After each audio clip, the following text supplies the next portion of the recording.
we have really two categories. There are non-consensual sex, which is bad, and Oh then we boy. have consensual sex, which we think is always good. That's what the culture says. A lot of us have, most of us, it seems like that's the idea that we have. It's like, as long as they're consenting adults who choose to do this thing, then it must be okay. But the reality is that there's a lot of bad sex. There's a lot of immoral sex. There's a lot of disordered, gross, harmful sex that is nonetheless consensual. All of the cases that I mentioned, Yeah, isn't there someone you forgot to ask? Oh, you and your girlfriend want to do anal or whatever? Isn't there someone you forgot to ask? Matt Walsh. Hey, Matt Walsh, how do you feel about that? Oh, you think it's degenerate for women to have an orgasm? Okay, never mind. they're all immoral, bad, gross, harmful. But they're not all rape. Some of them were, not all of them. And until we acknowledge that there are other ways to have immoral sexual relations with a person, until we reclaim sexual morality and sexual boundaries, we will be... Wait, what? Wait, what? What? Wait, what? Not all of them. They're not all rape. Some of them were, not all of them. All immoral, bad, gross, harmful. But they're not all rape. Some of them were, not all of them. And until we acknowledge that there are other ways to have immoral sexual relations with a person, until we reclaim sexual morality and sexual boundaries, we will be stuck trying to condemn all bad sex on the grounds of consent, which expands the idea of consent so broadly as to render it meaningless, so that when we really need it, when there is actual non-consensual sex happening, we don't have any meaningful way to describe it. I think he's defending. I think that's what he's doing. He's essentially saying, like, calling sex with a child is bad because then you're just calling everything. I'm pretty sure that's what he's doing here. Yeah. Because the word consent has become is increasingly means nothing, because we've expanded it so much, and we've turned it into this complicated equation where nobody really knows when consent is happening.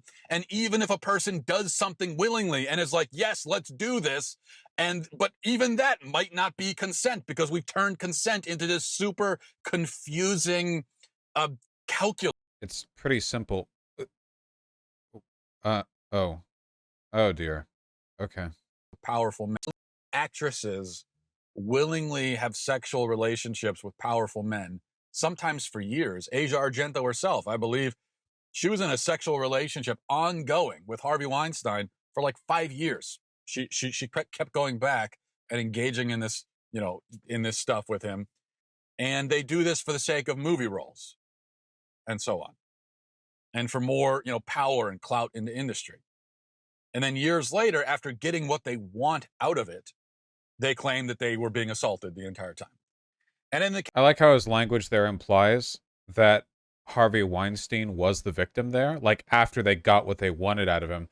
After those conniving harlots had used poor Harvey Weinstein to their heart's content.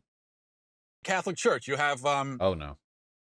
You have some cases where, like cases involving Cardinal McCarrick. You hear about Cardinal McCarrick and the controversy surrounding him. Now, there are accusations... Following credible allegations of repeated sexual misconduct towards boys and seminarians, he was removed from public ministry in June 2018 and became the first cardinal to resign from the College of Cardinals because of claims of sexual abuse in July 2018, and was laicized in February 2019. No clue what this means. Probably some church thing. Honors were rescinded. Accused of engaging in sexual misconduct with adult male... What is a cardinal? A cardinal is is like an archbishop, but like a cool one, right? They're like a special kind of bishop or archbishop. They're important in the Catholic religion. A cardinal is one of roughly 200 pedophiles who are selected from to become the next pope. After a church investigation and trial, he was found guilty of sexual crimes against adults and minors and abuse of power, and dismissed from the clerical state. That is a long sexual abuse and abuse of authority section. Wow. Isn't it funny? Matt Walsh is also the guy who said the church doesn't have a pedophilia problem, it has a gay men problem, but he's going to defend this cardinal who molested boys? Interesting.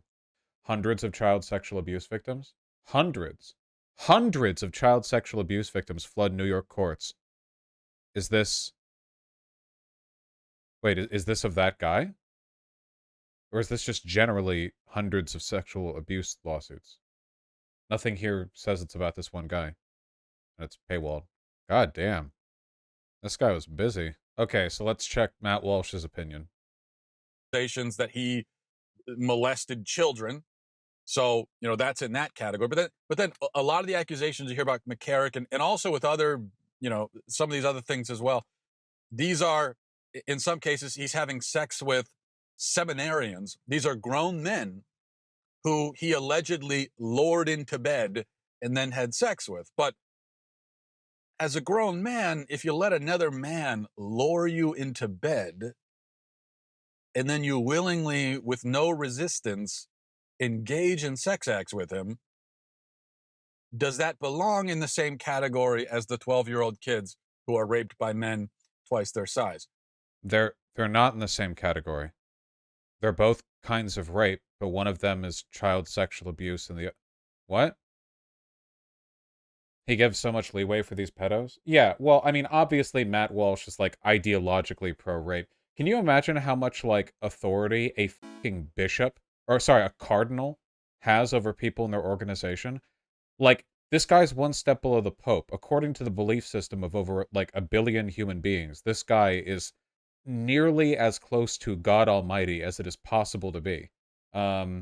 Oh, well, why did that seminarian, like, assent to his sexual advances? I can't, wow, could have just said no. Yeah, basically a king within his archdiocese, yeah. I think clearly it doesn't. And then you also have the accusations against Asia Argento, where a guy at 17, legal age, in almost every state in the union, willingly has sex with this, 100-pound Italian model, making no effort to leave the room or leave the situation. Then he comes back, blackmails her, demands money for it, and gets paid. And now he says he was traumatized by his willing participation in sex acts with a woman when he was a few months away from his 18th birthday. Does that belong in the same category as a woman or a child who gets pinned? This is how you know that I'm not a pedophile. It's that if I was, every conservative would like me. Like, this is literally, like, this should be on, like, Lolly Lover 69's 4-subscriber YouTube channel, where he's like, okay, if you think about it logically, different people mature at different ages, so, like, this is like that fucking Sargon rant.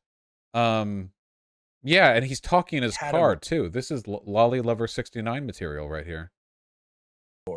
Of consensual, yet wrong, sex. Hmm.